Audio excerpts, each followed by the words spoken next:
Good morning. Please indicate if you can hear us. Hi, I can. Good Oh, morning. okay. Morning.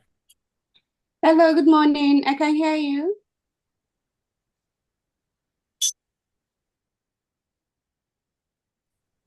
Good morning. I would like to ask, is the chair for this session online? I will be chairing the session. Oh, nice. Okay. You can start now. Can we start? Yeah. Okay. Good morning. Thank you everybody for joining us this morning for our session. I'd like to thank the LSA for inviting us for this panel. The title of our panel today is African Philosophy Through the World Sense of Women. I'm sorry if I'm looking this side, I'm just reading from a different monitor screen.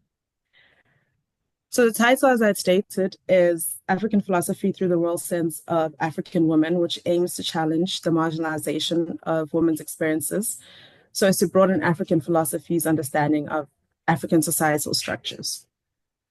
In our panel this morning, we will have 4 people joining us. It will be myself. I'm currently a lecturer at Rhodes University, the Department of Philosophy at Rhodes University. My research interests are in philosophy, African philosophy, and experimental philosophy. Our second panelist will be Katleho Shoro. She is a PhD student within the anthropology department at the University of Pennsylvania. Her doctoral research is centered on conceptions of aesthetics, personhood, and multimodal research methods. Our third panelist will be Diana Ofana. She's currently a postdoctoral fellow at the Department of Philosophy at the University of the Witwatersrand, which we call Wits University here in South Africa. She's a member of the Conversational School of Philosophy and a member of the League of African Women Philosophers. And our final panelist will be Linda Wuhlekama, who's also currently a lecturer at the Department of Philosophy at Rhodes University. She's a research fellow with the Institute of Global Value Inquiry and a member of the League of African Women Philosophers as well. So this morning, our panel structure will go as follows. I will present first and Katleho second, and we will just have sort of a little discussion after we have presented, followed by Diana and Linda Wuchler's presentations, and we will also proceed to have discussions. And thereafter, we will open the panel to questions. I hope I'm audible to everyone and everyone can hear me well, whether online or in person. Sorry, my name is Mesoma Ugu and I'm presenting as well. I'm supposed to be the last for the session. Oh, we were informed that there might be somebody joining us, but we had not received further information about that. But if you can present after Linda Wuhle, that would be great. We had kept our presentations to 15 minutes each. So if there's a 5th panelist, then we might just run over time a little bit, but we'll try to keep it brief. All right, thank you. Okay, thank you. All right, so I will begin our presentation this morning. My presentation is titled Black Women in Epistemic Spaces, Where Do We Stand? And my presentation is focused on my key research area, which is epistemology. And I will also be reading my paper for you guys just so I can keep track of all the ideas that are going on. The space that Black women hold in philosophy is constructed around belonging, situatedness, and embodiment. These factors construct a matrix that determines the degree to which the contributions of Black women are validated in professional philosophy. The validation process of knowledge in professional philosophy does not allow for the flexibility in methods and methodologies, and as such, forces Black women into either conforming or risking ostracization, lest it be claimed that they are not philosophical enough. In their seminal work titled Here Are Voices, Race, Gender, and the Status of Black South African Women in the Academy, Zina Makubane and Ritumeti Mabogela challenged the dominant epistemic framework using womanism and Black feminism as a theoretical framework. They posed 2 challenges.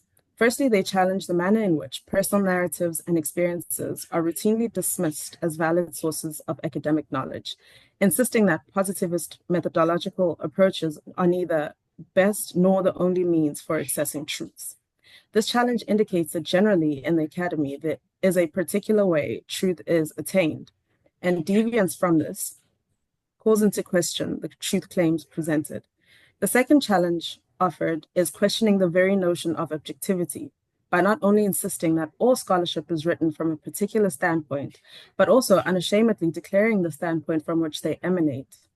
The claim of objectivity posited by positivism is a farce designed to establish the Euro-patriarchal standpoint as industry standard. Following these two challenges and using the narrative autobiographical with the philosophical, I aim to bring into focus the contributory injustice that Black women face within the academy, with a particular focus on philosophy. This injustice limits the epistemic contributions of Black women through the culture and methods of justification, through the works of Patricia Collins Hill. I will begin firstly by fleshing out the epistemic validation process, which oversee what methodologies and methods produce useful knowledge. I will then show how these validation processes lead to contributory injustice, which further alienates Black women's ability to contribute meaningfully in the epistemic process. Finally, I will argue that incorporating experimental methods into philosophical inquiry will lead to a more inclusive intellectual culture. So the validation process, which I will be using the work of Patricia Collins Hill, states that according to Patricia Collins Hill, a methodology refers to the broad principles of how to conduct research and how interpretive paradigms are to be applied. A methodology is a theory and analysis of how research should proceed. However, the methods used to validate knowledge claims must also be acceptable to the group controlling the validation processes.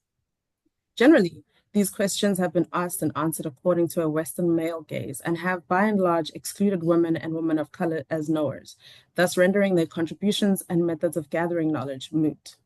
The scientific method has relied heavily on the positivistic paradigm of inquiry.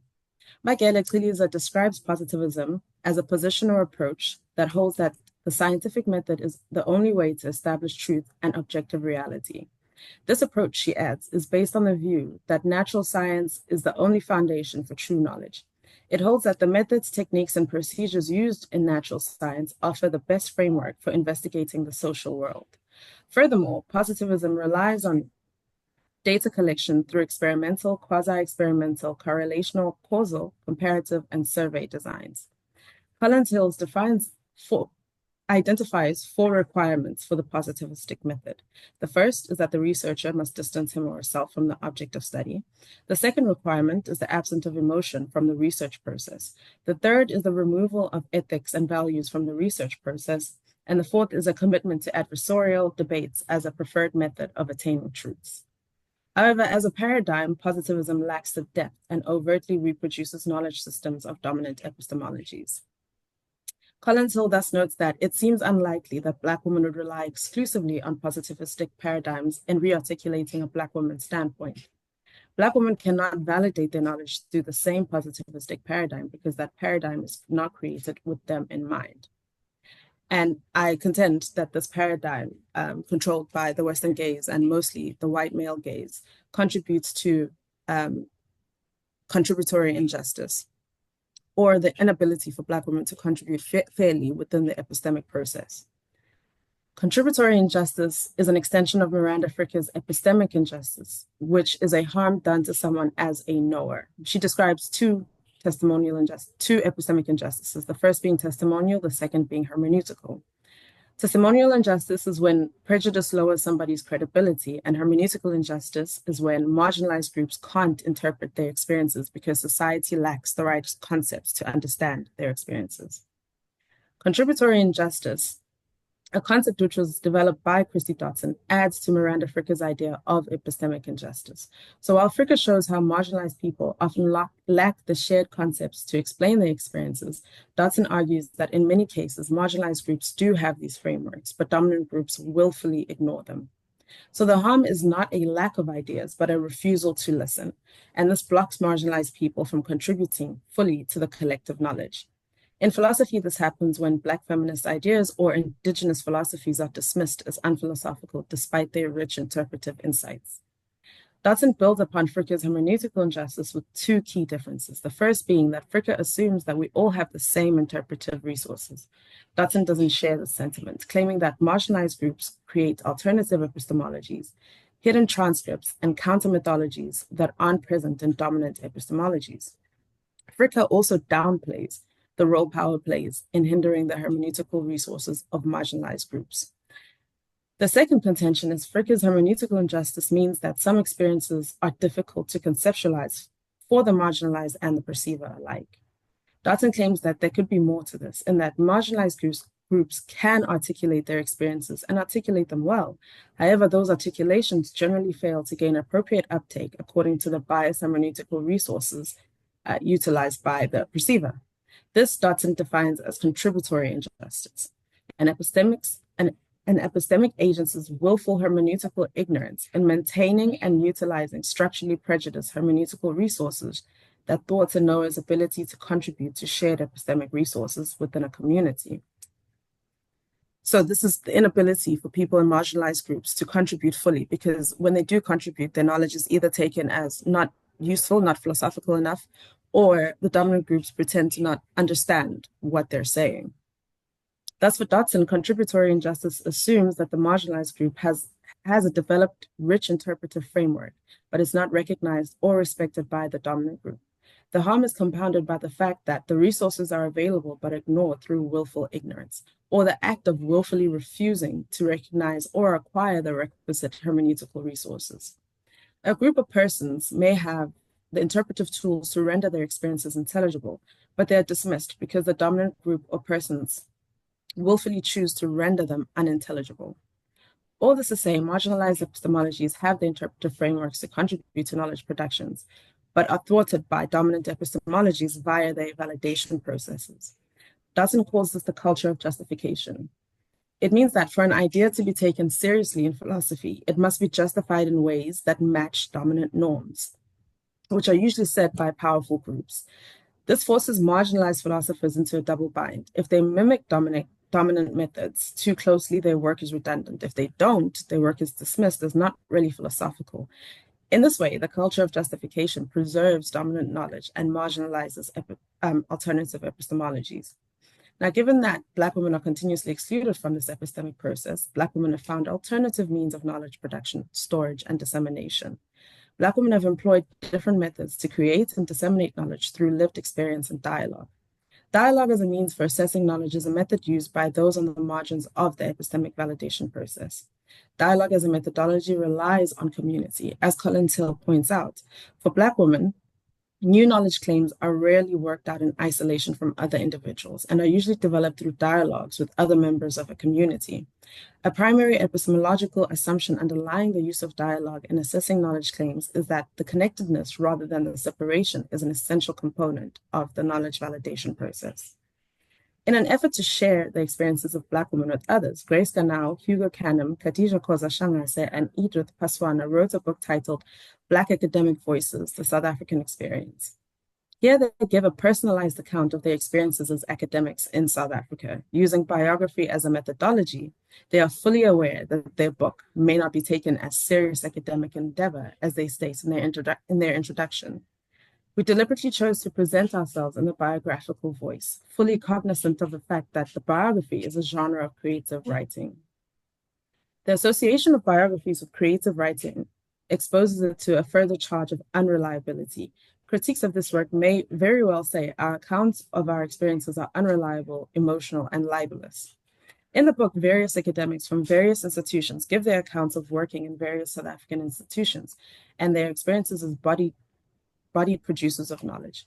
This methodology goes against the positivist paradigm in every way. Rather than distancing yourself from the object of study, the researcher is the object of study. The accounts presented are emotive and sometimes vulnerable. The researcher integrates and includes their values because this is a subjective account.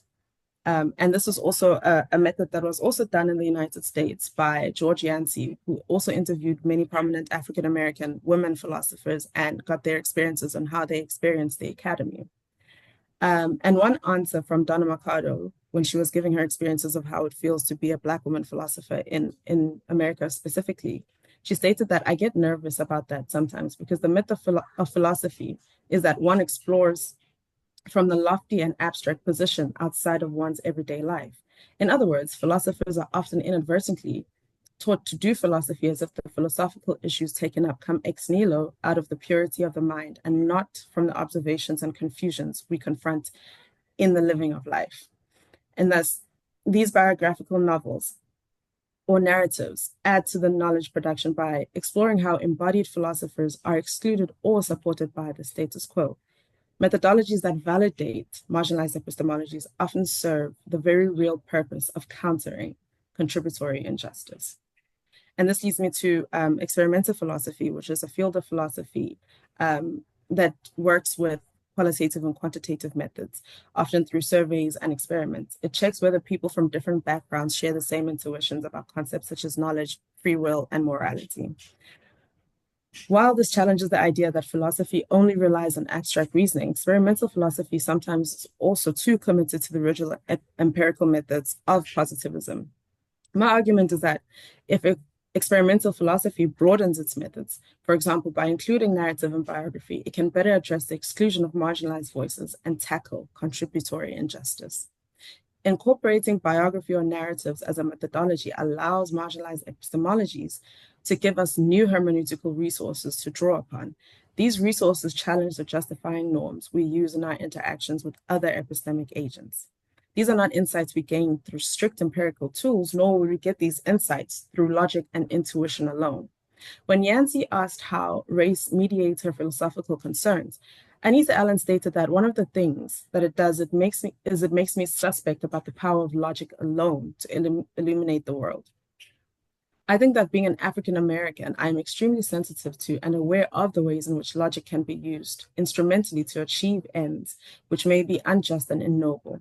And so whereas I sometimes feel as if my white counterparts are trusting methodologically in a philosophy of what they learned through logical analysis, I am more suspicious of what seems to be true as a consequence of the application of logical methods to real problems. Thus, alternative epistemologies do amplify marginalized voices that have not been validated by dominant epistemologies. My hesitation with experimental philosophies is preoccupation with strict empirical methods. It's too concerned with concrete answers that fit closed conceptual frameworks, and these frameworks lack the plasticity needed to engage with diverse epistemologies. Thus, in conclusion, following the charge placed upon the Academy by Makabane and Mabogela to challenge the dismissal of personal narratives in favor of objective positivism, I've made the argument that experimental philosophy is able to challenge contributory injustice through engaging with biographical narratives. We can better understand the exclusion of marginalized epistemologies by challenging the justifying norms that validates what is and what is not epistemological in nature. We may better understand how the Academy alienates Black women and their contributions to knowledge. That is my presentation. Our second presenter is Katlego. I'm not sure if she's here. I'm here. Okay. All right. Yes, you can take it away for us for the second presentation. Thank you. Hi everyone, thanks for joining us. I am Katlego Kanoshoro, and I'll be presenting on my PhD research, and the title of my paper is Ditema Bambelse, Analyzing a Woman-Centered Creative Practice to Grapple with the Complexities of Womanhood and African Aesthetics. And just by way of explaining what Ditema and Bambelse is, it's a creative practice practiced across Africa, but I'm particularly focusing on Lesotho and Sirigu, Ghana. And what it looks like, it's been termed mural arts within scholarly realms. And it's the mural arts that's done around the home. So it's the kind of adornment of a home. It's more complicated than simple painting, but just to give you a picture. So Black African feminist scholars remind us that the contributions of Black women to economic, historic, political, and social developments, as well as knowledge production, continue to be invisibilized within scholarship. South African sociologist and feminist Baba Makotwana argues that we are experiencing a motherless sociology of knowledge, where women's legacy and knowledge creation have been invisibilized, misread, and deliberately forgotten, to focusing on what Paul Zeleza has called the history and lives of great men. As a response in practice, in some sense, to this critique of histories and the sociology of knowledge being written with the focus on male heroes, scholars such as Makotwana and with the whole longer genealogy have focused on producing women-centered scholarship and conceptions. In the introduction of Inyathi Buzokwaba Phambili, Theorizing South African Women's Intellectual Legacies, Magotwana, Magadla, and Masola describe the book as being a combination of the mundane and non-heroic contributions of African women to history, philosophy, and broader African studies, and it's critical in centering the hero worship ontology foundations of the Noah. Moving this assertion beyond the academy, Apidiola argues that, in fact, many of the problems associated with underdevelopment, social inequality, and neo-colonialism in Africa will remain unresolved until the existential epistemology, which reinforces the marginalization of African women, is critiqued and deconstructed. Scholars across disciplines have acknowledged how Africa and Africans, alongside other colonized places and people, have been relegated to the other under colonialism, imperialism, slavery, and neoliberalism. Expanding on the idea of Africa as the other, Apidiola asserts that colonialism did not give African women the existential identity of the other, but that of the other of the other. The multi-pronged oppressive nature of colonialism, imperialism, and slavery have thus translated into non-Western women being subjected to racism, patriarchy, and capitalism in ways that exponentially intensify their experiences of dehumanization and othering. And people like Sylvia Wynter, Collins, and Audrey Simpson speak of this. Gender has been weaponized in several ways through colonialism, imperialism, and slavery, and the supposed post-colonial world still upholds many of the institutions and ideologies that continue to mark non-European women as lesser than, as passive, as wayward, and deviant. In fact, until the 1980s, also, Harrison argued that the interior structure of consciousness, emotions, and intuition, among other things, of, for instance, Black women, were usually absent or underanalyzed. Even the insider anthropological scholarship, where Black women creative intellectuals archived the interior worlds and self-defined ideals of womanhood and personhood, was still invisibilized and disavowed. In the 19th century, as well as in the early 20th century, disciplines' close proximity to colonial and evolutionary logics inspired a binarized conception and conceptualization of art and aesthetics that positioned Africans and other non-Western people and their practices as primitive, while elevating Western people and their practices as benchmark for art as well as its evaluation. The literature on primitive art abounds with statements that particular cultures lack a concept of art or aesthetics. Thus, philosophies of art and aesthetics too become entangled in philosophies that dehumanized Africans and marginalized their knowledge systems and creative intellectual practices. And if we are to accept that in general, African women have been deemed what Apadiola has said is the other of the other, then we can begin appreciating this to be the case even within the realms of art and aesthetics created by African women. So even that has been othered twofold, if not more. It is in light of the entanglements of African art and aesthetics with the philosophies related to human that paper is formulated. In my overall ethnographic project, I'm specifically reaching for an understanding of how African women who are also creative practitioners conceptualize personhood through their own work and in their own words. The research is centered on using the insights about their creative practice, namely Ditema and Bambalse, as a basis for exploring African aesthetic philosophy and personhood. Thus far, within my ethnographic research, the research has revealed that practicing Ditema and Bambalse is intrinsically tied to practicing womanhood, so to speak.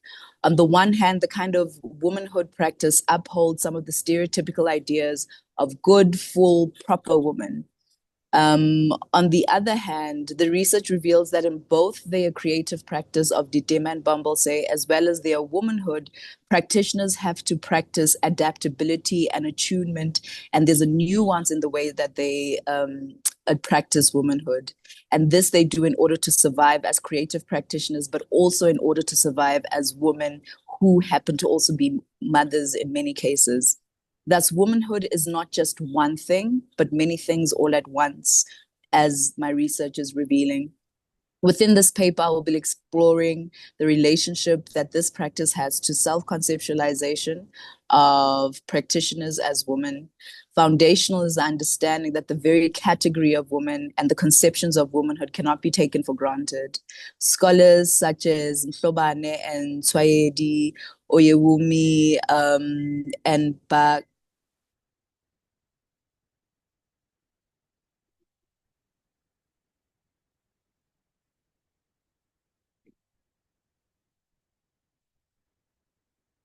particularly through ethnographic texts in the early 20th century, the presentation centered on passive women who are dominated by men. It concentrated on women as brides and wives. The focus was also on rituals like circumcision and witchcraft, as well as on all women being absent altogether within these ethnographic texts. A common international representation of African women and their bodies is one of unclothed, passive, and in need of intervention kind of woman. Ayokoli argues that this imaging has been juxtaposed with the clothed European men who are compelled or felt that they were compelled and justified in. These images still remain in development narratives today aimed at saving Africa from herself. Oyewumi draws our attention to the fact that the only kind of African woman who has been extensively written about and has been of great interest to development and international organizations, especially currently, is the African woman who represents the victimized and mutilated and the poorest of the poor. The point that Oyewumi highlights is that representations of Africa and African women have largely been cultivated from outside of Africa. Within Africa, however, as decolonial and African feminist scholarship increases, other stereotypes and conceptions of Africa have had to be confronted and continue to be confronted.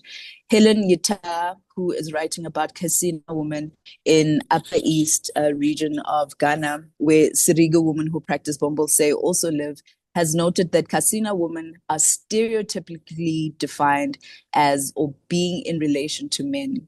They are perceived as unreliable, dependent, and submissive to men, and as women who are marginalized, cast as slave, child subordinate, mute, and valued only for their ability to be bearers of children. Now, this is the stereotype of them.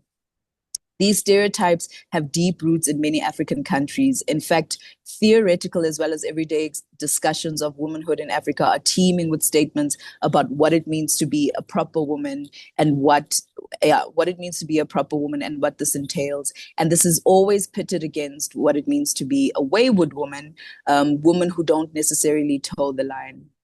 The conception of a proper woman is shared by multiple African countries, not just from outside of Africa, but with Africa as well. Certainly, it's shared within Lesotho and Ghana, where my research is located. Proper woman, as Mhlabane and Tswayedi explain about Basotho society, uphold heteropatriarchal norms. These proper women are usually married, often Christian, and show respect to their men in particular ways, including exercise in silence. Mhlabane and Tswaedi have demonstrated how the predominant conceptions of womanhood in Africa, in African contexts, such as Lesotho, are still rooted in the coloniality of gender, where racialized, gendered, binarized, as well as hierarchical categories like woman, not woman, man or woman, human versus not human, have shaped the definition of womanhood. For instance, many maintain a conception of womanhood that holds fast to marriage and motherhood as conditions for womanhood, thereby marginalizing and excluding others who have been considered deviant and therefore trouble the category altogether. Wayward women's exclusion from the category of womanhood has had further consequences on their claims to personhood, the not human of which Mhlabane and Tswaedi speak. For some of the Ditema and Bumblesay practitioners, particularly senior women who have been interviewed within this within my research, the quality of Ditema and Bumblesay is taken as an indicator of one being a proper woman.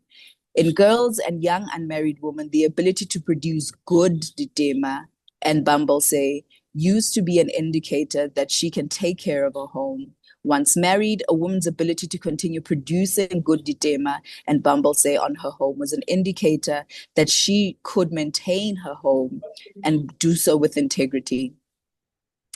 As one Lesotho interviewee noted, a woman whose home is adorned with beautiful Ditema makes one desire to ask even for a drink of water or motoho from within her home. As the making of Ditema and Bumblesay is work that is physically strenuous, the Ditema and Bumblesay are also indicators that a woman is able to work hard, with hard work being associated with a proper good woman. Many of the bad stereotypes heteronormative ideals of womanhood are laden with respectability politics pertaining to women who not only represent but also these were not only represented but also upheld by many of the practitioners.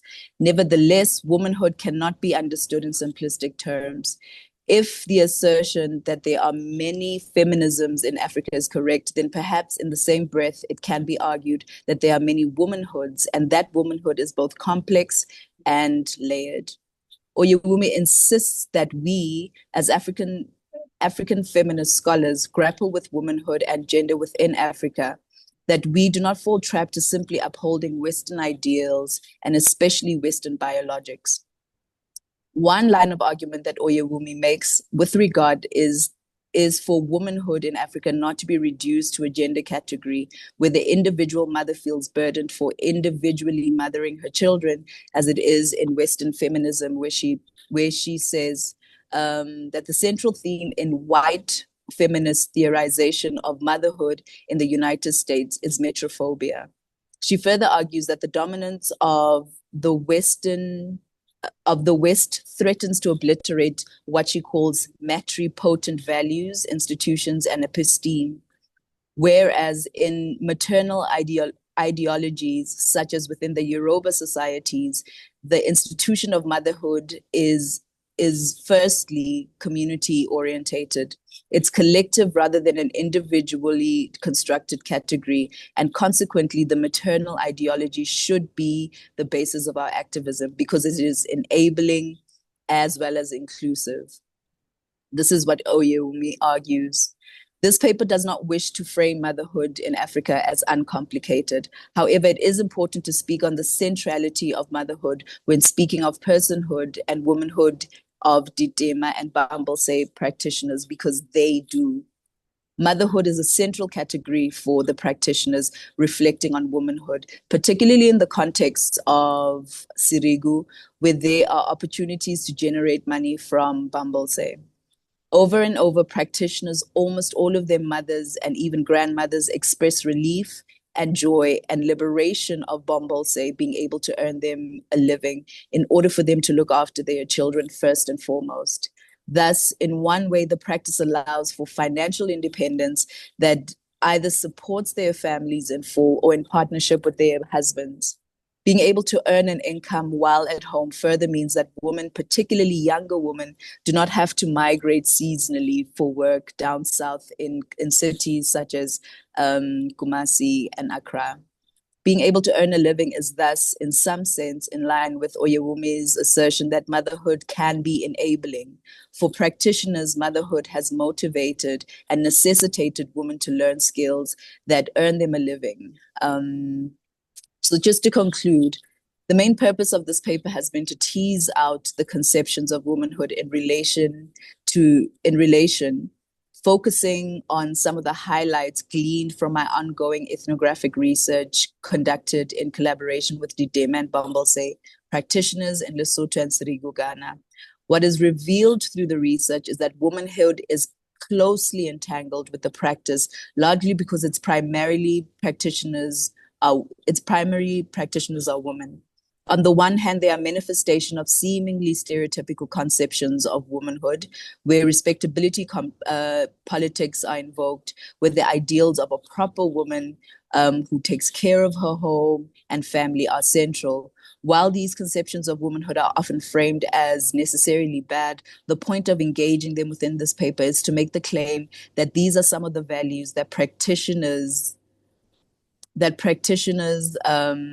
hold. Yes, the importance of centering women's own conceptions of womanhood has been in line with insisting that scholarship is situated and that lived embodied experiences are taken into account when aspiring to formulate philosophies. Thank you.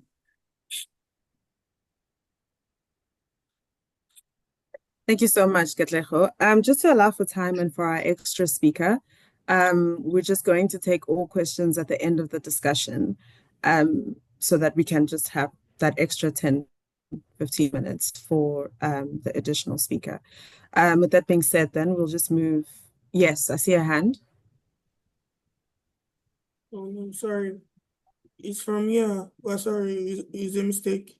Please carry on. Oh, okay. Okay. Yes, so we'll just move on to the next speaker. Diana, please take it away. Thank you so much. The title of my paper is Exploring the Intersections of African Women's Experiences of Gender Inequality. To begin, the thrust of my paper is to unveil the intersection of African women's experiences of inequality. To achieve this goal, I will try to understand, this understanding rather will then become the basis on which I set out the necessity of decolonizing the notions of Western supremacy as they concern patriarchy, gender, and gender relations as factors that contribute to the abuse of gender relations in Africa. The purpose of unveiling the idea of coloniality and its impact on gender is to unveil the logic of Western gender construction and to show the prospect of unveiling the intersections of African women's experiences using the decolonial method. Thus, decoloniality will be used to understand the logic that undergirds the abuse of gender relations. So to understand what the discourse of decoloniality may entail for gender equality, one must go beyond unveiling or recovering legacies dented by colonialism. What this means is that the discourse of decoloniality should unveil other deep-seated significance for research in African philosophy that has to do with the colonial logic and its continued manifestation in the abuse of the meaning and interpretation of gender and gender relations. So in this paper, I explore the intersectional gaps in the discourse of gender that fails to account for African women's experiences of systemic silencing. I contend that the first point of interrogation is to unveil the complex interplay between colonialism, coloniality, and patriarchy that promote a dysfunctional understanding of gender relations in African societies. By so doing, the colonial-logical insights can promote gender equality if the logic of superiority is challenged and addressed. So quickly, what is coloniality of gender discourse? In order to make sense of the coloniality of gender, a brief exploration of the concept of colonialism and coloniality will be necessary. In sum, colonialism is an administrative and exploitative program in which a supposed superior country intrudes and rules over another. It comes with certain restrictions, impositions, suppression, and repressions that are entrenched through the use of borders. The territory that is being colonized is an outpost of the colonizers' resources, and as such, it imposes rules that disadvantage the colonized. Some of the main features of colonialism include racism, classism against the natives, etc. These features are usually institutionalized and involved the exploitation of natural resources and labor. So I'll just quickly go. The question to ponder on in my research is how is gender colonized? And to answer this question, one must first consider the workings of coloniality. Coloniality, as we know, thrives on intellectual rather than administrative entrapment. It proceeds from the damage and institutional legacies of colonialism with severe consequences. Arguably, then, coloniality is considered one of the problems that besets the continent of Africa today and all colonized people. This is because it promotes the intellectual hegemony of the former colonizer through the arts, political and economic power, cultural imposition, epistemic suppression, and superiorism. What this means is that coloniality is systematized in such a way that it operates unnoticed but effective in sustaining the colonizer's legacy. The system of coloniality does not work along the lines of borders alone, but perpetuates the suppression of epistemologies that are not Western-centered. So to substantiate this claim, coloniality has been described as the systemic retention of the tools of colonial conquest. It involves upholding Enlightenment standards while enforcing intellectual hegemony of the colonizer on the ex-colonies. There's no gainsaying that the mission of coloniality is to subject other epistemology under Western control. Hence, the so-called Western standard of enlightenment is introduced as hegemonic and universal, whereas the goal is to create an epistemic dichotomy between the supposed superior and inferior epistemologies. The aforementioned is consistent with other Western-centered dichotomous impositions, such as the in-group and the out-group, the norm and the normalized, the self and the other, the best and the rest. With this sort of dichotomies comes the imposition of gender difference that promotes suppression, opposition, and hierarchy. With coloniality, the supposed advanced form of reason, that is the Western mode of knowing, is used as the metrics to foreclose the potential of other forms of reasoning. The precedent is consistent with gender relations, wherein women are categorized as the other, that is, those incapable of rational thought. It is for this reason that Chimakana and Ogbonnaya refer to colonialism as the tyrant mask worn by modern Western civilization that scares other kinds of logic to the pit of the ethnos. What this means is that other manifestations of reasons are relegated to the margins as they are acknowledged as neither reason nor fit for modern life. The precedent explains how Western epistemology is accorded a higher value, whereas African mode of knowing, logic, and approaches to studying reality are relegated to the margins. Thus, coloniality is construed as one of the reasons why the African continent is yet to experience progress and prosperity, given the colonization of knowledge. So to make sense of the coloniality of gender, one must deliberately unveil the intersection of colonial influences on the epistemic ordering of gender interpretation and abuse.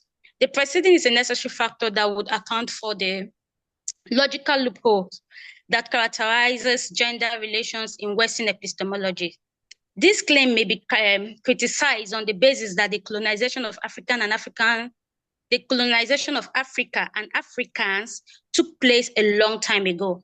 Hence, Africa and Africans should stop blaming colonialism and coloniality for the problems in Africa and of Africans. It goes without saying that African society are no longer under administrative colonialism, But the damage of colonialism is one that Africa and Africans may never truly recover from.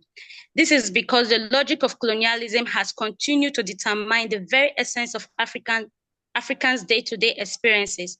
Africans' experiences of racism, classism, and hierarchical categorization cannot be overemphasized.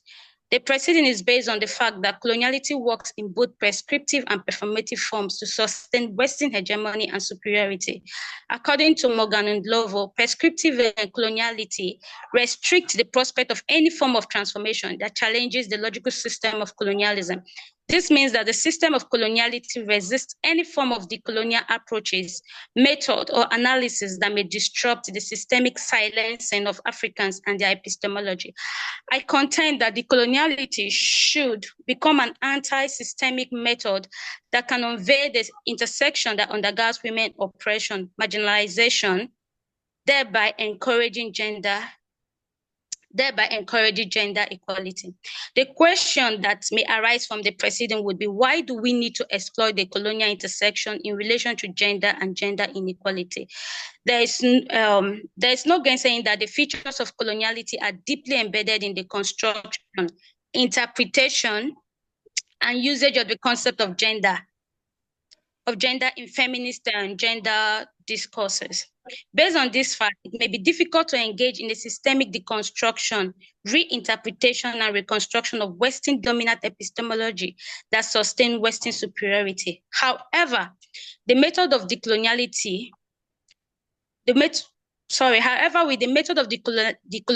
decolonial scholars can begin to consciously deconstruct the logic of Western superiority in Africa. By dominant, I mean the lopsided logic that undergirds the creation of oppositional hierarchy, especially gender inequality, that is ingrained in societal norms and expectations. I contend that the colonial logic is what undergirds gender expectations, as these expectations operate in both prescriptive and performative forms. For instance, prescriptive gender expectations are expressed in logical lopsidedness, whereas performative gender expectations are expressed in domination and abuse of gender relations. This means that the system of coloniality is one that veils the intersections that encourages gender inequality in Africa. The precedent is no way implying that most African traditional practices may or may not be oppressive to African women. What this means is that the system of coloniality makes it even more difficult for African women to transcend the silencing of their voices. In a nutshell, the demise of colonial rule is simply a reactive event amidst a prescribed ongoing historic system that provides the foundation for the continued existence of coloniality and women's oppression in Africa. The precedent is a point of intersection that characterizes women's continuous experiences of inequality despite the many policies and activism for gender equality. A careful analysis of Western feminism emphasizes gender equality between men and women. The precedent implies women's liberation from patriarchal and gender oppression. However, the problem with Western feminism as it affects Africa is that it neglects race-related oppression and domination towards women of African descent. This is another important point of intersection that brought about the disconnect between the oppression of women of African descent and Western women's concern, which in turn necessitated women of African descent activism. It's important to note that my concern in this paper is to situate the logical intersection that encourages gender inequality in Africa. This is one area of analysis that is often overlooked because of the supposed universalized notion of logic. It is the same logic that undergirds Western feminist analysis of gender oppression. Hence, it is important that I highlight the concern of Western feminism in this paper. Nevertheless, the discourse of Western feminism is not the crux of this paper. I recognize that the talk on decolonization would be incomplete without drawing on Western feminism. The discourse of Western feminism also failed to situate the oppression of women of African descent as a problem.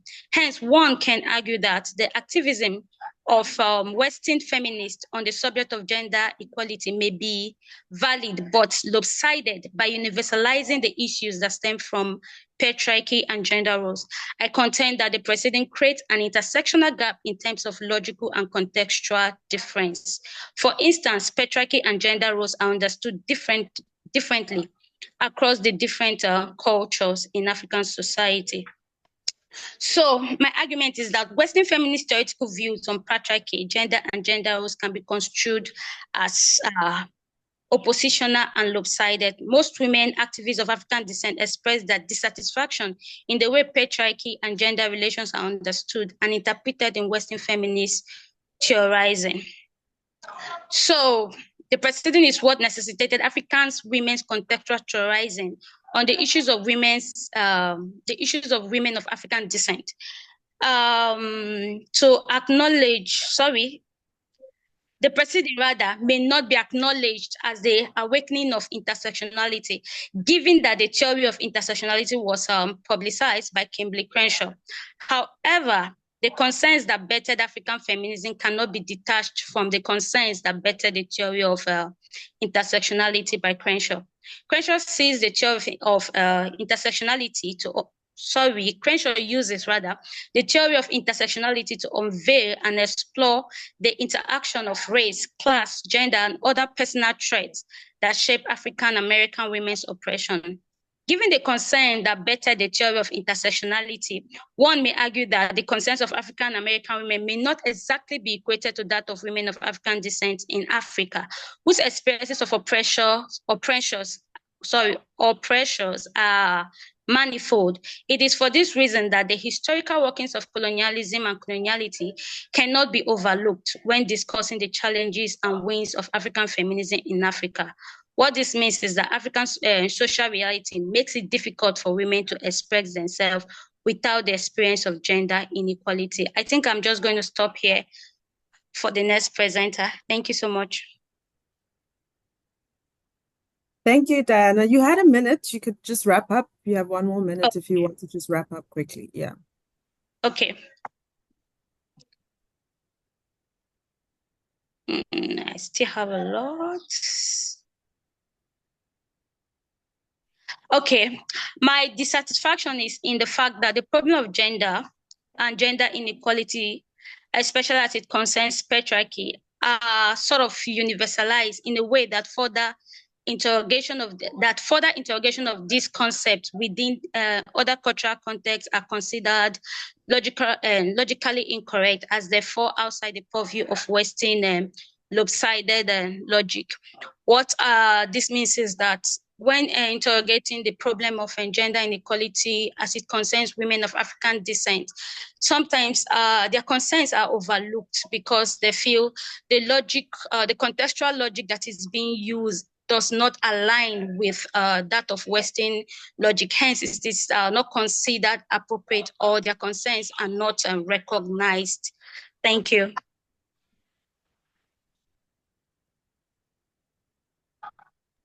Thank you so much, Diana. I think we'll move on to the next speaker. Lindokuhle, if you're ready, please take it away. Thank you, Nolanje. Good afternoon, colleagues. Thank you for the opportunity to present my work with you today.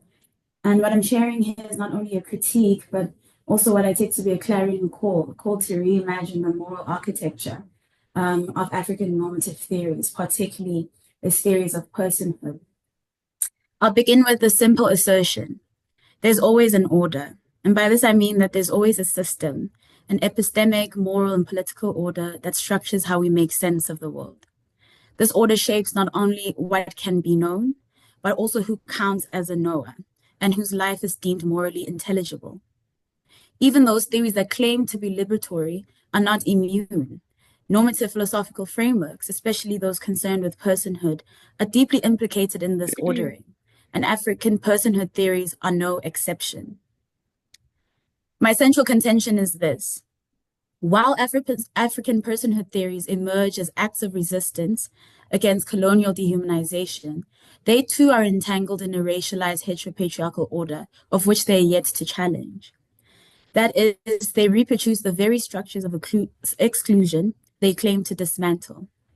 The moral subject they posit is often silently assumed to be heterosexual, male, able-bodied, and an adult. And Black women, or African women, especially those whose lives and experiences fall outside of this norm, are rendered derivative, invisible, or unintelligible within these frameworks. As such, their moral value is not protected. This may seem like a harsh indictment. After all, African theories of personhood were developed to contest the very violent distortions of colonial and Western thought. They offered relational and communal alternatives to Eurocentric individualism, and they reasserted the value of African life, culture, and sociality. But we must ask, whose lives were reasserted? Whose humanity was being defended here, and at what cost for the future of our moral theories? Let me pause here and define what I mean by racialized heteropatriarchy, a concept central to my critique today. Racialized heteropatriarchy is a system in which race, gender, and sexuality are not discrete categories of oppression, but are mutually constitutive. It describes a social political order in which cis heterosexual masculinity and whiteness are elevated as normative, while Blackness, womanhood, queerness, and disability are constructed as deviant, inferior, or unintelligible. Drawing on the work of Maria Lugones, we can trace how colonialism did not simply impose racial hierarchies, it invented new gender systems, introducing rigid binaries and biologically deterministic roles that were alien to many indigenous societies. Under this system, white women were positioned as fragile and private, in need of protection. But colonized Black women were imagined as sexually deviant, morally lacking, and suitable only for labor, given the absence of gender. This framework continues to shape how power operates globally, and crucially within African contexts as well. The entanglement of race with gender and sexuality creates a structure in which Black women, particularly those who are queer, poor, or non-conforming, are systematically erased or devalued. The violence they endure, sexual, social, and epistemic, is not incidental as a result. It is structured. And it is precisely the structure that Afro-personhood theories often fail to confront, which is their world. Let us consider then how African theories of personhood participate in this order. They frequently invoke moral ideals such as harmony, interdependence, and solidarity. But these ideals are shaped by traditions that have absorbed colonial logics and pre-colonial patriarchies. Who is defining what harmony is and for whose benefit? Who benefits from this interdependence and who is expected to sacrifice for communal solidarity? In many traditional African contexts, rites of passage are biologically determined and deeply gendered. Womanhood is equated with motherhood, and femininity is defined through reproductive roles. These assumptions uphold a biological determinism that confines persons to pre-assigned scripts, and this script is not written with queer, disabled, or non-conforming Black women in mind. And here I have in mind the example, and I can give rather a couple of examples here that I see in my own cultural context. If one looks at some rituals of incorporation or African normative customs, there are clearly some anatomical bodies associated with those practices and regulative limits embedded in those practices as a result. For example, let us look to practices of male initiation, such as ulwaluko, practiced by Xhosa cultural groups. You do not find young Xhosa women called to be part of ulwaluko, to become gendered male, or to learn the kind of social rules and social roles designed or designated to men. If it were true that there are multiple genders that are complementary, that are not attached to specific social rituals to become intelligible persons, then we should all be allowed to participate in whatever practice we deem fit to our desires. But there are clear gendered cultural limitations inscribed into these practices that correspond with the body. Another example is that of paying damages for a woman being impregnated outside of wedlock. In Swati cultural communities, we refer to this practice as umtsalaso, which is the cultural practice of a man paying a fine in the form of a cow for impregnating a woman outside of wedlock. The fine is paid because the man is understood to have done something immoral, and the immoral act must be corrected to hide the shame brought onto this woman's family. The act of impregnating the woman is understood to be metaphorically entering the kraal of another man, the father of the woman, without their permission. In vernacular, we'd say, as such, the act is a form of disrespect to the father and the larger progeny for which the woman is a member. Right. So even where scholars like Nkiru Zwegu challenge the view of pre-colonial African societies as patriarchal, I argue that we must be careful not to conflate matrilineality with matriarchy, which of course is an argument that has been made by various thinkers, or give token political power to issues that require substantive gender justice. As Vincent Farrar and others have pointed out, power available to aristocratic women did not necessarily extend to the broader majority of Black women. And even where power existed, it often operated within a patriarchal structure. This is where racialized heteropatriarchy rears its head, as the normative foundation beneath our moral frameworks, including those we regard as African, indigenous, or decolonial. Even Afro-personhood theories that appear inclusive, those that speak of Ubuntu, moral maturity, or relational ethics, often fail to account for the asymmetries of power that shape recognition itself. Who is granted the status of person is never neutral. The relational norms that underpin these theories can obscure domination when they are framed without critical attention to gender, sexuality, and class. Maria Lugones reminds us that colonialism did not just extract resources and labor. It restructured our very being, our bodies, our genders, and our ways of relating. To undo its damage, it is not enough to critique whiteness or Western reason. We must also interrogate the heteropatriarchal script embedded in our own traditions. And here I want to be clear. I'm not arguing that Afro-personhood theories should be abandoned. I'm arguing that they must be disordered, unmade and remade, so that they no longer operate as tools of regulation justice for African women. Because if we fail to disorder them, we leave intact a moral imaginary that cannot account for things like femicide, sexual violence, human trafficking, and other ongoing violences that African women face, not only in the West, but within African context.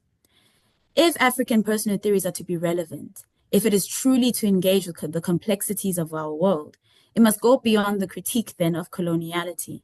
It must confront the heteropatriarchal foundation of its own normative frameworks. This is not an abandonment of African thought. On the contrary, it is a commitment to its radical potential. As Louise Dutoit reminds us, African feminist scholarship must be marked by a double resistance to colonial domination and to indigenous patriarchies. It must be grounded in the lived experience of those most marginalized and must take seriously the challenge of building a new moral order, one that does not simply include African women as an afterthought, but centers them as full, complex, and knowing subjects. In closing, I offer this. African personhood theories cannot fulfill their promise of defending the moral personhood of all persons unless they confront the very exclusions that they have inherited and often perpetuate. True resistance then begins with refusal, the refusal to remain loyal to orders that harm, silence, and erase a few. What we need now is a disordering, a radical reimagining of personhood, one that is decolonial, one that is feminist and genuinely seeking to liberate Black women. Thank you. Thank you so much, Linda Huhle. And I think we're doing quite well for time as well. So can we just get our next speaker, Joy? If you could just introduce yourself as well, because I didn't get your biography. I wasn't able to introduce you. So if you could introduce yourself as well to the panel.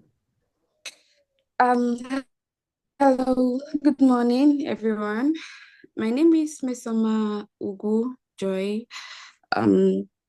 A second year PhD student at the University of Florida. I don't know if you can hear me well, sorry, I'm not. University of Florida, and for today, I will be presenting a topic I've titled a historiography paper actually. I'll be discussing shifting the margins, gender in Nigerian historiography from silence to centrality, 1970 to 2020.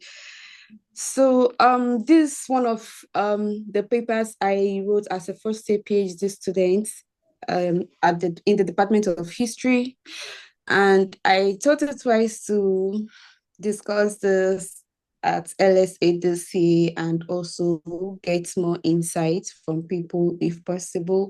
And basically, the paper is all about discussing the evolution of gender studies, how gender studies came to be in Nigerian historiography, where I'll be discussing how gender being a marginalized topic that was not really paid attention to, how colonialism and patriarchy sidelined it to become a central topic that everybody is discussing. We are looking at it. There are so many panels on gender, and also it has become a central theme in African studies, and I'm trying to consider its evolution. And apart from tracing the evolution of gender, I'm also trying to look at how it became a tool of analysis, not just for inclusion, not just because it's there to be seen, but it's used to consider so many things in politics, in several fields, in economy, not just that it's been included, but is a tool used for inclusion. And we are also looking at the contribution to the intellectual development of African gender historiography, where we'll be placing Nigerian gender studies within the larger trajectory of African historiography, contributing to post-colonial and feminist scholarships by emphasizing cultural specificities and intersectionalities. Yeah, then just a moment.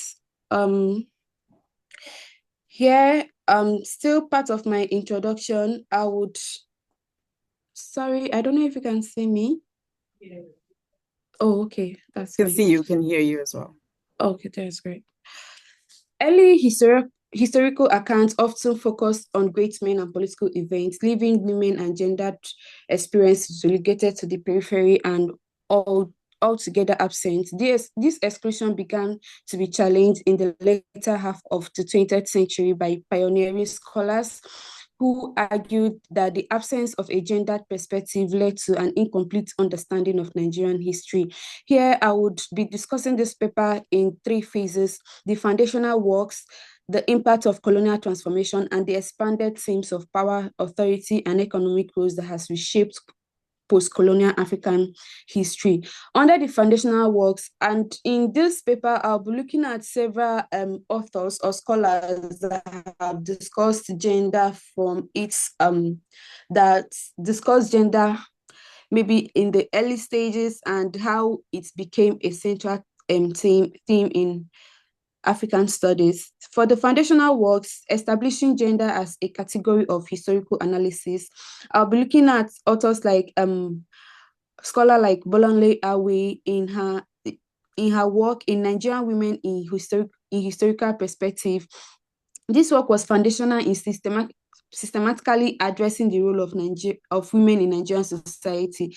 Awe argues that Nigerian women were not passive recipients of historical events, but active participants who influenced various phases of life. As Awe stated, women were not mere appendages of men, but had been active agents in organizing family, religion, and economic life in pre-colonial Africa. In pre-colonial Nigerian communities, this documentation of women's role across Nigerians' diverse ethnic and cultural groups challenged the stereotype of African societies as uniformly patriarchal. This work further laid the foundation for a broader understanding of women's agency and inspired subsequent scholars to recover the voices and contributions of women who had long been excluded from the historical narrative. We also look at Ife Amadume's work, Male Daughters and Female Husbands, Gender and Sex in an African Society. This is a popular work of Ife Amadume, where she offered a detailed case study of Igbo women in southeastern Nigeria that changed Western assumptions about gender roles. As Amadume observed, in Igbo society, social roles were often determined by function, status, and seniority rather than by biological sex. Amadume demonstrates that gender in Igbo society was not as rigidly fixed as it was in Western contexts. Instead, social roles were often defined more by function and status rather than by biological sex. In Igbo communities, for instance, women could take on roles traditionally associated with men, a husband to another woman, if it suited social or economic needs. Similarly, daughters could inherit properties and perform roles typically reserved for sons. This fluidity in gender revealed that Western binary understandings of gender were not universally applicable, and Amadume's work was one of the first to highlight the cultural specificities in Nigerian history. And to bring it closer to home, and this particular cultural events, it's very common in the Igbo society, as women, like she mentioned, could marry husbands in quotes. In a case of maybe the loss of a woman's husband and no son to take up to inherit the property, the woman could probably act as a husband and get another wife that would probably give her a child or a son to give a continuity to the husband's name and all of that. So it shows how fluid the gender by stuff is in Igbo society. Like, it's so fluid that it's not really about biological sex, but about positions and about maybe titles and all. And also in Igbo society, we see women taking roles, cultural roles, specifically for men, maybe meant for men. They take up this role because of how renowned or how strong they are and stuff. I would go further to discuss that as well. Then in colonial transformations, expanding the impact of colonialism on gender roles, the 1990s and 2000 marked a significant phase in Nigerian gender historiography, with scholars examining the complex impact of colonialism on indigenous gender roles, family structures, and the status of women. Works from this period expanded the historiographical narrative, illustrating that colonial transformations not only altered political and economic systems, but also introduced lasting changes to family and social structures, often privileging male dominance in ways that differed from pre-colonial norms. Works like Oyerenko's Oyewumi's The Invention of Women, Making an African Sense of Western Gender Discourse. Oyewumi argues that before the advent of colonialism, Yoruba society did not organize social roles based strictly on biological sex. Instead, roles were more fluid and were determined by factors such as age, lineage, seniority, and one's position within the social hierarchy. For example, elders held considerable authorities regardless of gender, and women could wield significant influence, particularly in matters of the family, trade, and religious practice. This reminds me of my work as an undergrad at the University of Nigeria, Nsukka, where I discussed how prominent women, especially in trade, were given titles, and titles maybe originally meant for men, but because they have made significant impact to the society and maybe to the community, they could be given such roles and such titles in their community. So it's not just about biological sex, but maybe their contribution to the society, how strong they are, maybe religiously or spiritually, and their age as well. Age is also another determinant where gender is not really rigid, but it's a flexible thing for the African society. The introduction of Western gender ideologies through colonialism disrupted these indigenous structures. Colonial systems also played a central role in institutionalizing gendered inequalities in West Africa, as Emily Burrell's States of Marriage, Gender Justice and Rights in Colonial Mali reviews. Burrell argues that colonial legal reforms were part of a broader strategy to control African society, stating stating that colonial officials sought to reshape African families to serve the administrative and economic goals of the state, embedding patriarchal authority within the colonial framework. These efforts disrupted the pre-colonial systems, which often allowed women significant agencies in marriage, property ownership, and family governance. In marriage, Burrell demonstrates how colonial courts introduced rigid frameworks that prioritize male authority. She writes, the colonial state codified marriage as a legal relationship centered on male control, disregarding traditional practices that allowed women to negotiate marital terms or pursue divorce. This redefinition undermined pre-colonial practices in which women could exercise considerable autonomy, such as the ability to initiate divorce or stipulate economic arrangements within marriage. Instead, colonial courts emphasized the subordination of wives to husbands, reflecting the patriarchal norms of colonial administrations rather than indigenous systems. This was primarily for administrative purposes, as he mentioned, because they were trying to make it easier for them, and re-emphasizing this through marriage was another means for them to be able to perform their administrative duties easily. Under property rights, this was similarly restructured to marginalize women. Burrell notes that colonial courts privileged male heads of households in disputes over land and inheritance, ignoring customs that permitted women to inherit properties or manage communal resources. By aligning land ownership with men, colonial laws excluded women from economic opportunities that they had previously enjoyed in agriculture and trade, weakening their financial independence and social influence. This transformation had profound implications for women's role within their communities as it disrupted pre-colonial systems that relied on shared and flexible access to resources. Another key area of focus was the impact of colonial economic changes on gender relations. Christian men's work in marrying well, marriage status, and social change among the educated elites in colonial Lagos demonstrates how the shift to a wage labor economy and the growing reliance on cash transformed family dynamics in Nigeria, centralizing men as primary breadwinners and marginalizing women in economic activities. She argues that the introduction of colonial economic policies and structures redefined gender roles within families, favoring men's economic authority while reducing women's financial independence and social influence. In Lagos, for example, women who had previously managed economic ventures alongside men found themselves excluded from formal employment opportunities created by the colonial status. This division created an economic dependence that undermines women's autonomy, further entrenching women's dependence and male dominance within both urban and rural households. Then we'll go further to the expanding themes of power, authority, and economic roles in gender studies.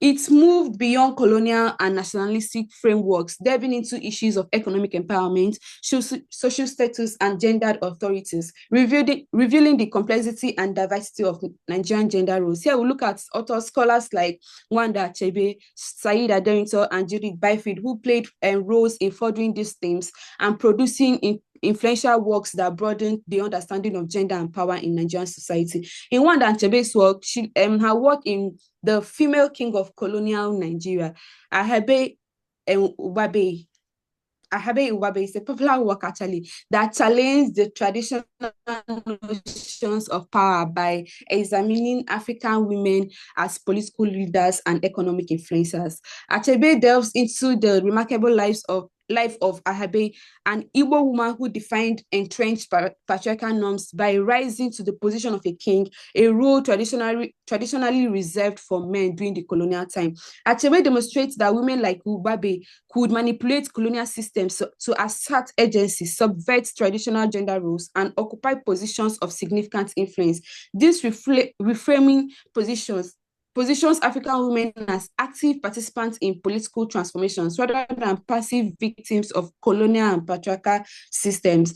In another of Wanda Achebe's work, Female Monarchs and Merchant Queens in Africa, she offers a comprehensive analysis of this strategic of these strategies employed by African women rulers and traders to assert and sustain authority. This work delves into the lives of female kings, merchant queens, and other powerful women across the continent, examining how they utilize various tools like diplomacy, trade, military alliance, and religious influence to secure their positions and impact their communities. Achebe's detailed accounts highlight women who wielded significant authority within their authority, such as Queen Jinja of Ndogo and Matampe, who masterfully navigated the intersecting pressures of European colonialism and African political politics. Let me go further to the next scholar, Judith Byfield, in her work, The Bluest Hands, A Social and Economic History of African Dyers in Abeokuta, which offers a detailed exploration of how Abeokuta women dyers leverage their crafts as a source of both economic independence and political agency. Focusing on the production and trade of indigo dye textiles, Byfield illustrates how these women created thriving economic networks that not only sustain their livelihood, but also empower them to challenge colonial and patriarchal dominance. In the Great Upheaval, Women and Nation in Post-War Nigeria. Okay, just all right. Judith Byfield also examines the critical roles that Nigerian women played in reshaping social and political landscapes following the Nigerian Civil War.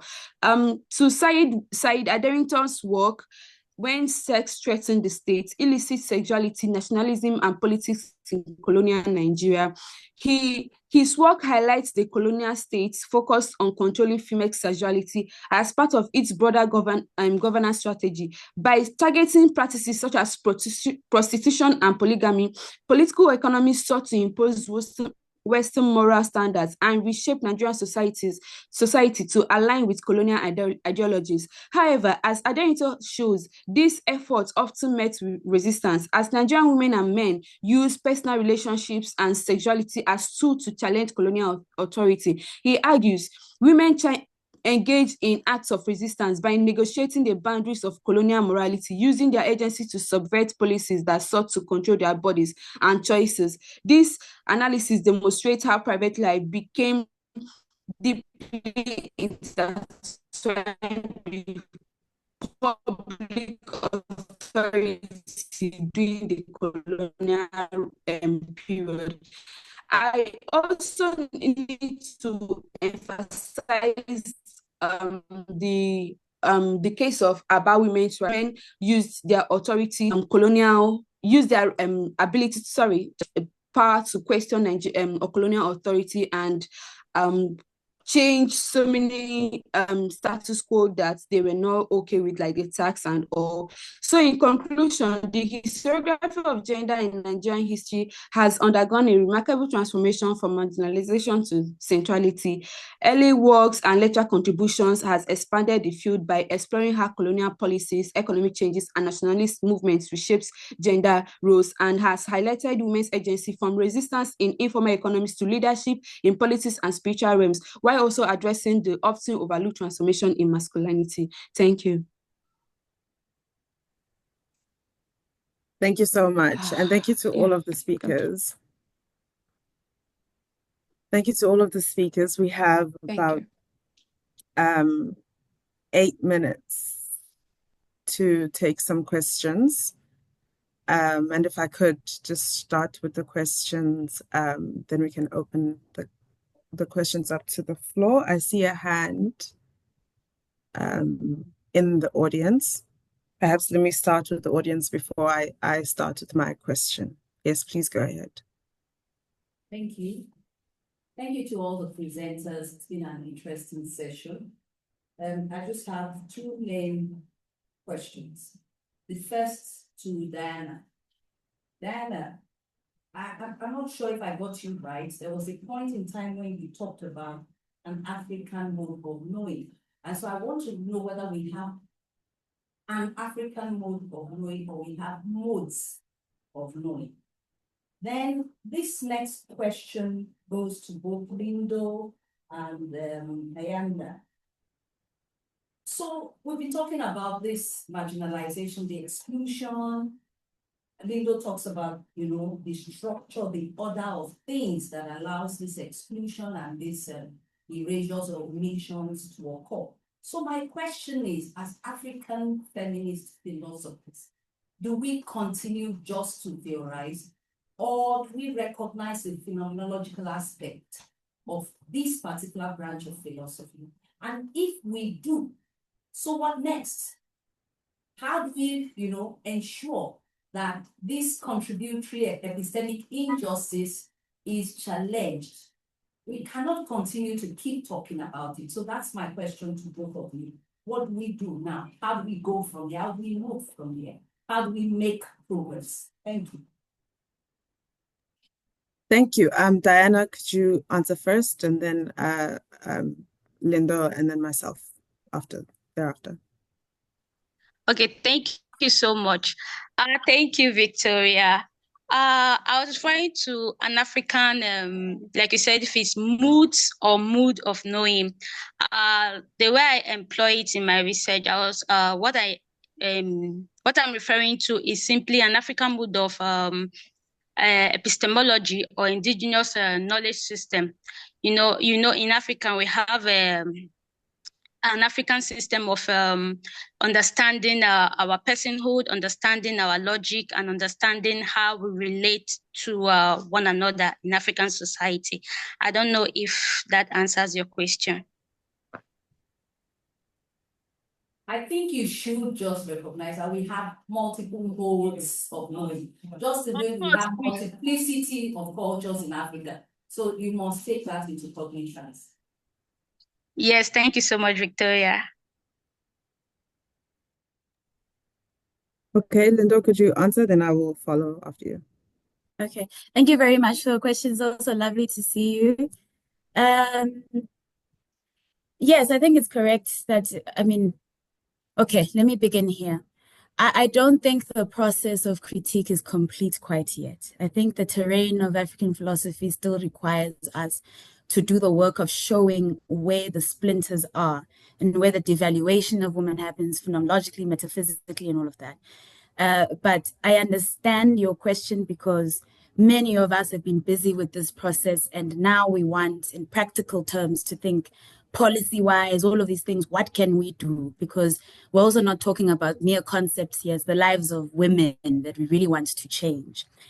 In that respect, I think there's just yesterday I was at Oyeye's talk about African feminist language systems. That's something we can do. In fact, it made me think about as well what kind of post-proverbial processes we can do within Nguni languages from my context, right?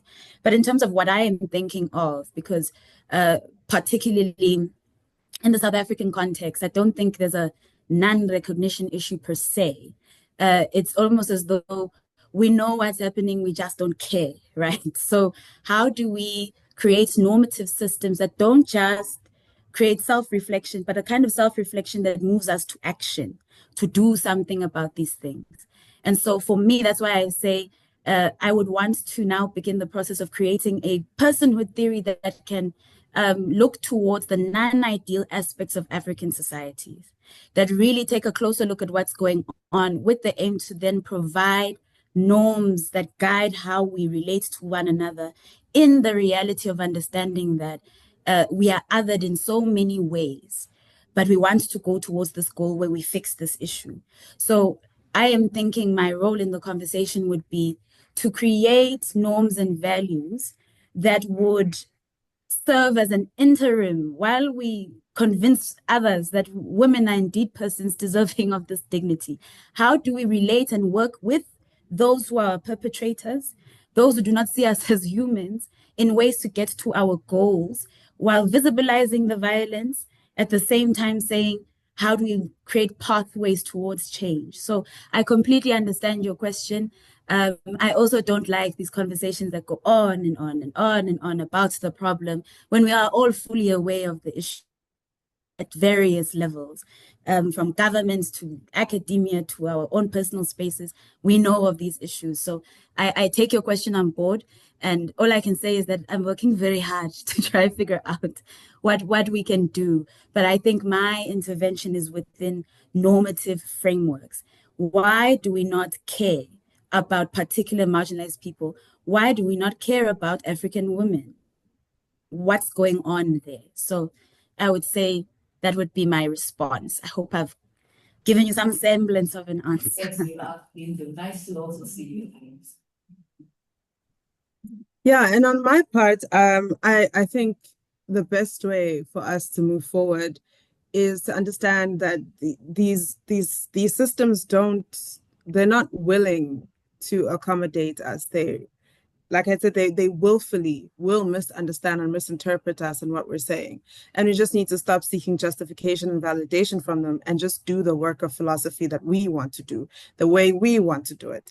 And we validate it. And if we're saying it's valid, then that should be enough. We don't need this validation from these frameworks that don't care to hear us at all, that pretend like we're not making sense. They pretend like we don't know what we're talking about, or they don't know what we're talking about, and we just go ahead and forge forward without them and without their validation processes. They'll catch us there when we're done, then they can come catch up with us. But for now, I just think we need to stop seeking their justifications and validations at this point. Yeah. We are literally right on time. I'm wondering if we could chance and get an additional question. Oh, there's one from the audience. Okay, let's take that one quickly, please. Quickly, 2 minutes. We're already yeah. Okay, so someone mentioned about feminism at Africa, and also they refer to African feminism, and also going away from those theories. Now, the problem with the term feminism, as you have identified, is quite Western. So what then would be the African term? If we're going forward, we don't fit in that, then we should invent our own term, put our own definition, because feminism does not belong to the African space and African experience. So when they create their theory, it did not fail us. It excluded us. They were speaking about themselves, and that is good.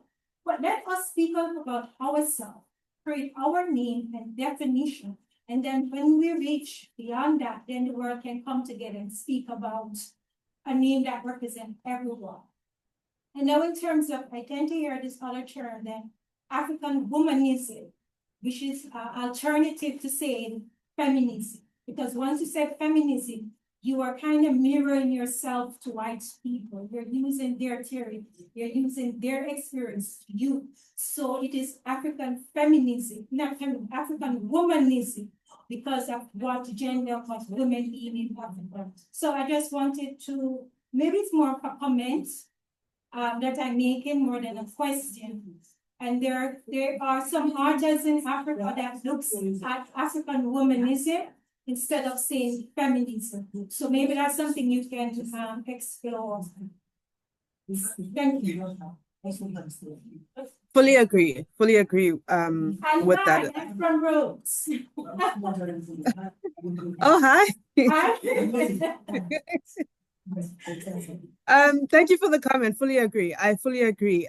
Feminism is almost turning into how, people use universalism. It's turning into sort of that word that's speaking specifically to a particular subset of people and deliberately excluding others. So maybe that is something that should be considered within our work. No, but thank exclude people. They're speaking about their space. It is wrong to say exclude us. They're speaking about their space and their experience. We now need to find our own theory, our own experience, and speak about that. That's what I think. Yeah, because you see, some of us disagree with your position. You have to approach feminism as a movement and look at the basic arguments that the feminist movement No, when she mentioned it, you know, Linda mentioned it, what happened in that culture. How You can't pick African humanism like you just suggested. Except that and how do you pick feminism to represent everyone, but you can't pick an African feminism? you see, there's what we call space and place when it comes to like your roots. You can talk about gender as a category of space. It applies as a universal category. At the same time, you can talk about gender in terms of place, the location of specific roles. And this is where feminism comes in. So we are defining ourselves. So when you say that we should discard a name that actually captures the main thrust of, even if it is in a different way, it becomes difficult, especially in terms of how you get a replacement to capture that ideology that covers all the theories. Even in Africa, there's so many theories. There's so many. So that's where Colleagues, issue with you. colleagues, let me just cut you off there. There's so many. And I think we have run out of time.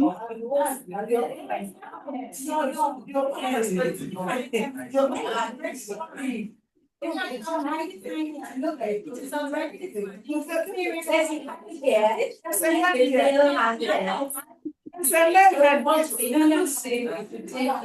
let's take that one question at the back. I thought I was nervous that our session would just get cut off. Yeah, most German tourism in good exhibit, but people with men are not part of the German. To do that, what please. Sorry, we can't hear you. Can you hear me now? Can you hear me? Yeah. Okay, my question is this: when we talk about African theory of the like the presenter, I think George, he talked about the holy room that in Africa we don't do gender. And talking about the theory of person, I think Anthony Africa gave here. The definition they gave is that a person in Africa is not gender, but rather it is based on responsibility and social role. So now when you talk about that, feminism is not an African thing, or it's not recognized as fitting something of the West. Doesn't it translate to the fact of what those theories are saying, that there is no social role? I mean, that gender is not part of African notion of person.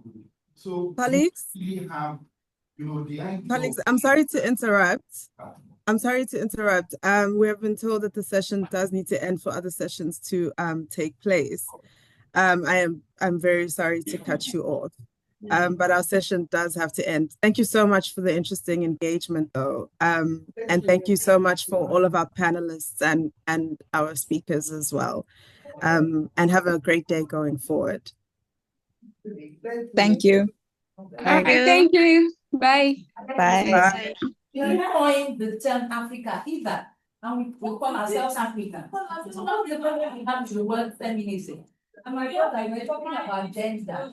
You see, even the social roles is where gender comes. Oh, you don't tell you we have been criticized heavily for her, for that position that gender.